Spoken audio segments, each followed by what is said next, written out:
कविता सुनिए। शीर्षक है सालगिरह।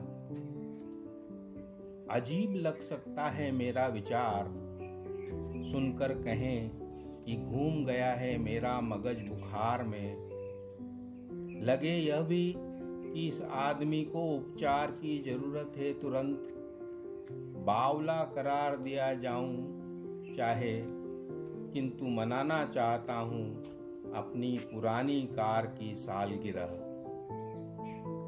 आमतौर पर मनाई नहीं जाती बेजान चीजों की वर्षगांठ, जीवित लोगों तक की भुला दी जाती है खास तिथियां। गुदगुदाने के लिए कभी कभार ही मनाया होगा किसी विदूषक के छाते का जन्मदिन। फ्रिज या छत के पंखे की मृत्यु पर कोई करे श्राद्ध तो अलौकिक ही कहेंगे इसे। मेरी यह हिमाकत भी बड़ी अटपटी है कि कार की सालगिरह मनेगी मेरे यहाँ अगले माह की 10 तारीख को। बहुत कठिन समय था वह, इतना कठिन कि दिन भी रात की तरह लगने लगे थे। रात तो फिर रात ही थी जो और घटाटोप से घिर गई थी उन दिनों। डरी डरी 2 जोड़ी आंखें ताकती रहती थी एक दूसरे का सूनापन।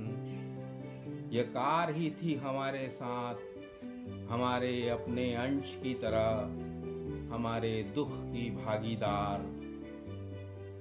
चुभने लगती थी सुइयां जिन दिनों, बेचैन हो उठता था अंग अंग। मन का अंधेरा घराने लगता था कुछ और ज्यादा, तो यही लिए जाती थी वहाँ जहाँ उम्मीद की रोशनी से थोड़ा सा खिल उठते थे हमारे चेहरे।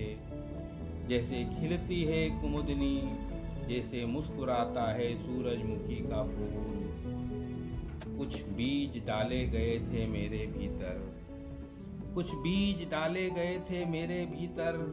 उन्हीं में से एक अंकुरित होने को बेचैन है बहुत। मुश्किल से सीखा था सबक कि बुरे दिनों में मदद करने वालों के प्रति कृतज्ञता व्यक्त करके ही निभाया जाता है मनुष्य होने का धर्म। भूल नहीं सकता जीवन की अर्धायु में उम्र रसीदा कार के उपकार को।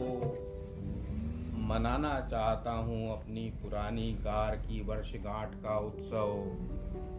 कहना चाहता हूँ उसे शुक्रिया, बहुत बहुत धन्यवाद। मनाना चाहता हूँ अपनी पुरानी कार की वर्षगांठ का उत्सव। कहना चाहता हूँ उसे शुक्रिया, बहुत बहुत धन्यवाद।